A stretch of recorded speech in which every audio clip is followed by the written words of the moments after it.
Hello guys, the Guwahati trader channel में आप सभी का स्वागत है। तो आज का जो हमारा टॉपिक है वो है स्टॉक सिलेक्शन स्विंग ट्रेडिंग के लिए। हम स्टॉक सिलेक्ट करेंगे जो कि हमें स्विंग ट्रेडिंग में मदद करेंगी। इसके लिए हम एक टूल की सहायता लेंगे जो कि है टिकर टिप, या फिर आप चार्टिंग की भी सहायता ले सकते हैं।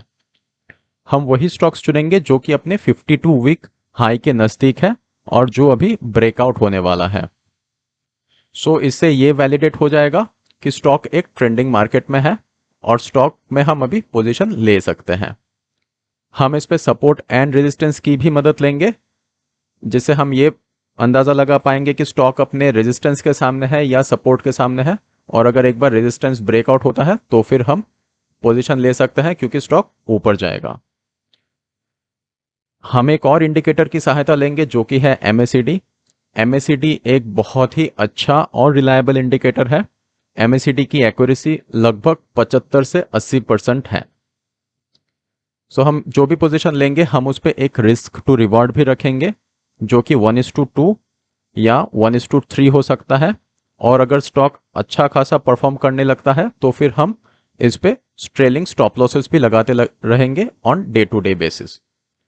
तो चलिए पहले बढ़ते हैं टिकर टेप की तरफ और स्टॉक सिलेक्शंस की प्रोसेस को देखते हैं। तो जैसे आप देख सकते हैं मैंने गूगल क्रोम पे टिकर टेप सर्च किया है। जैसे आप टिकर टेप सर्च करेंगे आपको टिकर टेप की वेबसाइट मिल जाएगी।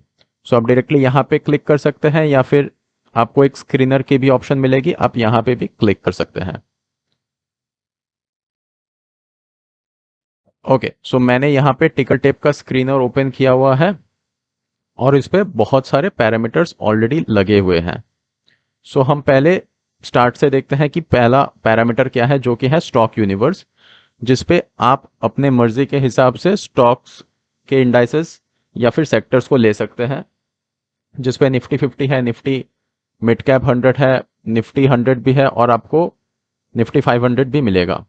इसको हम डिफॉल्ट ही रखेंगे, इस पे हम कुछ भी चेंजेस नहीं करेंगे। यहाँ पे सेक्टर्स भी है, अगर कोई चाहे तो अपने फेवरेट सेक्टर्स पे भी ट्रेड कर सकता है। अगर कोई फिनेंशियल्स मतलब बैंक पे ज़्यादा इंटरेस्टेड है, बैंक्स के शेयर्स और स्टॉक्स खरीदने चाहते हैं तो वो फिनेंशियल्स पे जा सकते हैं। किसी को अगर हेल्थ केयर ज़्यादा पसंद है, फार्मा के स्टॉक्स ज़्यादा पसंद है तो वो हेल्थ केयर ले सकते हैं। यहाँ पे भी हम कोई भी सिलेक्शन नहीं करने वाले हैं। हमारा मेन क्राइटेरिया स्टार्ट होता है मार्केट कैप से। यहाँ पे 3 कैटेगरीज है, स्मॉल कैप, मिड कैप और लार्ज कैप। अभी एग्जाम्पल के तौर पे मैं आपको लार्ज कैप की तरफ लेके जाता हूं। तो जैसे ही मैंने लार्ज कैप क्लिक किया, आप यहाँ पे अगर नोटिस करते हैं राइट हैंड साइड में शोइंग 1/20 of 100 रिजल्ट्स। जो 100 लार्ज कैप है उसमें से ये पेज में आपको 20 रिजल्ट्स दिखेंगे। फिर आप इसको धीरे धीरे स्क्रॉल डाउन कर सकते हैं, आपको बाकी के रिजल्ट्स भी दिखने चालू हो जाएंगे। फिर जो दूसरा पैरामीटर है जो कि है क्लोज प्राइस। क्लोज प्राइस अगर कोई चाहे तो अपने हिसाब से ले सकता है, मैं इसको यहाँ पे रिमूव कर दूंगा। पी रेशियो अगर कोई चाहता है तो ले सकता है, मैं इसको यहाँ पे भी रिमूव कर देता हूँ। यहाँ पे मैं अपने बाकी के पैरामीटर्स को इंक्लूड कर लेता हूँ। यहाँ पे मैंने ऐड फिल्टर का बटन दबाया है और यहाँ पे सारे फिल्टर्स आ गए हैं। हमारा जो पहला क्राइटेरिया था वो था स्टॉक्स नियर 52 वीक हाई। यहाँ पे आप देख सकते हैं ऑप्शन है स्टॉक्स नियर 52 हाई, मैंने इसको क्लिक कर लिया और फिर मैंने डन कर दिया है।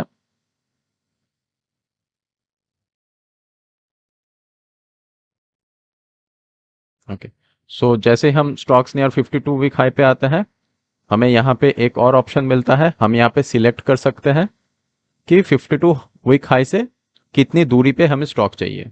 फॉर एग्जाम्पल मैं यहाँ पे 20%, मतलब 52 हाई को ब्रेक करने के लिए स्टॉक 20% नीचे खड़ा हुआ है। हम ये ऑप्शन लेते हैं 20% और इसको हम जीरो ही रहने देते हैं। एक और चीज जो मैं यहाँ पे इंक्लूड करना चाहूंगा जो कि है वॉल्यूम। हम वॉल्यूम्स को भी ले लेते हैं ताकि ये वैलिडेट हो जाएगा कि स्टॉक्स में अच्छी खासी वॉलेटिलिटी है, लोग स्टॉक्स को ले रहे हैं। यहाँ पे मैंने ऐड फिल्टर प्रेस कर दिया है और यहाँ पे प्राइस एंड वॉल्यूम पे जो ऑप्शन है डेली वॉल्यूम, आप डेली वॉल्यूम पे क्लिक करें और फिर यहाँ पे डन कर दीजिए। सो डेली वॉल्यूम हमें हाई वॉल्यूम वाले स्टॉक्स ही चाहिए। सो यहाँ पे तीन ऑप्शंस है, लो, मिड और हाई। तो मैं यहाँ पे हाई पे क्लिक करता हूँ। तो जैसे आप देख सकते हैं ये और भी फिल्टर डाउन हो गया है। अभी ये 100 स्टॉक्स थे थोड़े टाइम पहले, अभी 64 हो गए हैं। सो यहाँ पे आप सॉर्टिंग कर सकते हैं, percentage away from 52 week high. जैसे पहला स्टॉक है इंडियन ऑयल कॉर्पोरेशन, ये लगभग 19.41% है। और अगर हम रिवर्स करें तो टाटा टेली सर्विसेज ये अभी 52 वीक हाई पे खड़ा हुआ है। सिमिलरली आप वॉल्यूम के बेसिस पे भी सॉर्टिंग कर सकते हैं। अगर आपको डेली वॉल्यूम के बेसिस पे स्टॉक्स को बाय करना है तो आप ये भी ले सकते हैं, या फिर आप percentage away from 52 week high को आप ले सकते हैं। सो हम देखते हैं यहाँ पे हमें जो पहला स्टॉक दिख रहा है वो है टाटा टेली सर्विसेज। सो ये स्टॉक अभी हम अब हमारे चार्ट्स पे देखते हैं और फिर हम सपोर्ट एंड रेजिस्टेंस ड्रॉ करते हैं और एमएसीडी की मदद से हम फिर स्टॉक्स को और अच्छे से जान पाएंगे। सो मैंने यहाँ पे ट्रेडिंग भी ओपन किया है और जो स्टॉक का नाम था वो था टाटा टेली सर्विसेज। तो एक बार हम सर्च कर लेते हैं टाटा टेली सर्विसेज।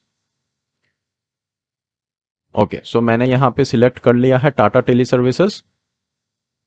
ओके, सो जैसे आप देख सकते हैं स्टॉक अपने 52 वीक हाई पे है और स्टॉक एक हायर हाई बना रहा है। अगर आप यहाँ पे नोटिस करें, लो से एक हाई, फिर एक lower high, higher high, lower high, higher high,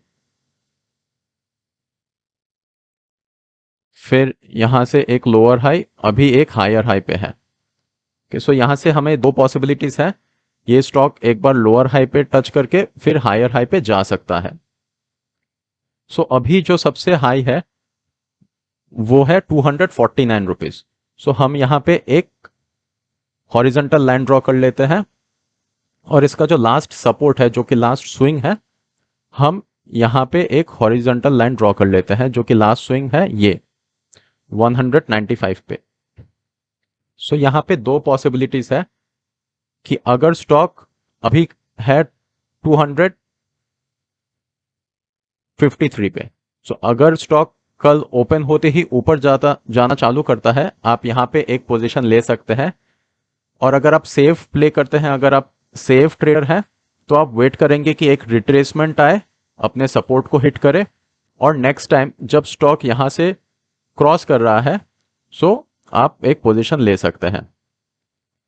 आप एमएसीडी को भी एज ए रेफरेंस यूज कर सकते हैं क्योंकि एमएसीडी की प्रोबेबिलिटी बहुत हाई होती है। तो यहाँ पे आप देख सकते हैं यहाँ पे एक क्रॉसओवर हुआ था जिसके बाद एक करेक्शन आया था, फिर यहाँ पे एक बाई सिग्नल का क्रॉसओवर हुआ जिसके बाद एक अच्छी खासी बाइंग भी हुई है। सो आप वेट कर सकते हैं कि एमएसीडी का एक क्रॉसओवर हो सेल का और फिर एक बाय का क्रॉसओवर हो एक करेक्शन आने के बाद, और आप पोजीशन में फिर जा सकते हैं। चलिए देख लेते हैं एक दूसरा एग्जांपल। दूसरा एग्जांपल है एशियन पेंट्स। सो हम एशियन पेंट्स के चार्ट्स में चले जाते हैं। ओके, सो ये रहा एशियन पेंट्स का चार्ट। अगर हम एशियन पेंट्स के चार्ट पे देखें, अगर हम इसको बॉटम पकड़ते हैं, सो यहाँ पे एक हाई है, फिर एक लोअर हाई, और यहाँ पे एशियन पेंट्स ने एक हायर हाई बनाया हुआ है। और अगर हम एकदम हाई पे एक हॉरिजेंटल लाइन ड्रॉ करें जो कि है 3575.85, सो यहाँ पे हम एक हॉरिजेंटल लाइन ड्रॉ कर लेते हैं और इसका जो एक लास्ट स्विंग और सपोर्ट था जो कि था 3345 के आसपास, हम यहाँ पे एक हॉरिजेंटल लाइन ड्रॉ कर लेते हैं। मैं लास्ट स्विंग को इतना प्रेफरेंस इसलिए दे रहा हूं क्योंकि आप देखेंगे जो लास्ट स्विंग था पहले वो एक रेजिस्टेंस का काम कर रहा था, आप देख सकते हैं एक अच्छा खासा रेजिस्टेंस का काम कर रहा था, और फिर ये अभी एक सपोर्ट का काम करेगा। सो अगर स्टॉक यहां से करेक्ट होते हुए नीचे आता है, सो आपको नोटिस करना है क्या स्टॉक यहां से फिर से बाउंस बैक हो रहा है। ओके, आपको इसके साथ एक और चीज भी नोटिस करनी है, क्या एमएसीडी हमें एक बाय सिग्नल दे रहा है यहाँ पे। अगर एक दो दिन में एशियन पेंट्स करेक्ट होना स्टार्ट होता है सो हमें एक यहाँ पे भी करेक्शन दिखनी चालू होगी। ओके, और फिर जैसे ही सपोर्ट के सामने आता है और एक बाउंस ऑफ होता है, तो एमएसीडी भी एक बाय सिग्नल देना चाहिए, तो हम स्टॉक्स पे एक पोजीशन ले सकते हैं। तो ये तो रहा सब कुछ डेली चार्ट के बेसिस पे, लेकिन अगर आप चाहे तो आप इसको और भी ब्रेक डाउन कर सकते हैं, जैसे कि 4 आवर टाइम फ्रेम में। मैंने यहाँ पे 4 आवर टाइम फ्रेम ओपन किया हुआ है। 4 आवर टाइम फ्रेम में भी आप देख सकते हैं जो लास्ट 7 जैन को क्लोजिंग हुई है वो रेजिस्टेंस के आसपास क्लोजिंग हुई है। तो आप कल की ओपनिंग भी देखना चाहेंगे कि कल ये ऊपर ओपन हो रहा है या रेजिस्टेंस के नीचे ओपन हो रहा है। बेसिस ऑन दैट फिर आप एक पोजीशन ले सकते हैं। अगर आप और ग्रैनुलर लेवल पे जाना चाहे तो आप 2 आवर टाइम फ्रेम में भी देख सकते हैं और 1 आवर टाइम फ्रेम में भी देख सकते हैं, लेकिन लॉजिक्स लगभग सेम ही रहने वाले हैं। ओके, अब चलिए बात कर लेते हैं हमारे लास्ट पैरामीटर की, जो है रिस्क टू रिवॉर्ड रेशियो। अगर आप डेली टाइम फ्रेम में बाइंग करते हैं, जो कि एक पोजिशनल कम स्विंग ट्रेड दोनों का ही काम कर सकता है, तो आपका जो स्टॉप लॉस रहना चाहिए वो लास्ट डे के कैंडल के नीचे रहना चाहिए। और अगर आप एकदम सपोर्ट पे खरीद रहे हैं तो सपोर्ट के नीचे जो भी स्विंग था वो स्विंग लो पे आप एक स्टॉप लॉस रख सकते हैं। जैसे कि आप देख सकते हैं यहाँ पे एक अच्छा खासा एक छोटा सा एक सपोर्ट का काम था। यहाँ पे एक छोटी सी सपोर्ट क्रिएट हुई थी, आप यहाँ पे एक सपोर्ट रख सकते हैं अगर आप ये बॉटम में खरीदते हैं तो। और अगर हम रिस्क टू रिवॉर्ड की बात करें तो हम हमेशा 1:2 या फिर 1:3 की तरफ देखेंगे। सो 1:2 1:3 हम तभी देख सकते हैं जब भी एक स्टॉक अपने सपोर्ट से बाउंस ऑफ हो रहा है प्लस एमएसीडी हमें एक बाय सिग्नल दे रहा है। और अगर आप लोअर टाइम फ्रेम में अगर आप 2 घंटे या फिर 4 घंटे में ट्रेड करते हैं, सो मैं ये रेकमेंड करूंगा आप स्टॉप लॉस को ट्रेल करते रहे। आप जो भी स्टॉक्स खरीद रहे हैं आप उसको मॉनिटर करते रहे और आप स्टॉप लॉस को ट्रेल करते रहे एक सेफ डिस्टेंस पे। अगर स्टॉप अभी 3575 में है और कल आप यहाँ पे बाय करते हैं, सो रिकमेंडेड स्टॉप लॉस आपका एटलीस्ट 3472 हो सकता है। स्टॉक अगर इससे भी ऊपर जाता है तो फिर आप अपने स्टॉप लॉस को ट्रेल करके आप थोड़ा सा ऊपर लेके आए ताकि रिस्क टू रिवॉर्ड रेशियो बना रहे।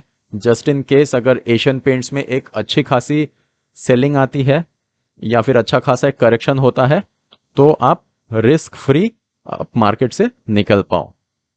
आप सिमिलरली स्टॉप लॉस अगर आप डे बेसिस पे भी खरीदते हैं, अगर आप डेली चार्ट फॉलो करते हैं तो डेली चार्ट पे भी मैं आपको ये रेकमेंड करूंगा कि आप स्टॉप लॉस को ट्रेल करते रहे ताकि जब भी एक अच्छी खासी करेक्शन आए तो आपका स्टॉप लॉस हिट ना हो। तो आज के लिए इतना ही, मिलते हैं जल्द अगले वीडियो में। धन्यवाद।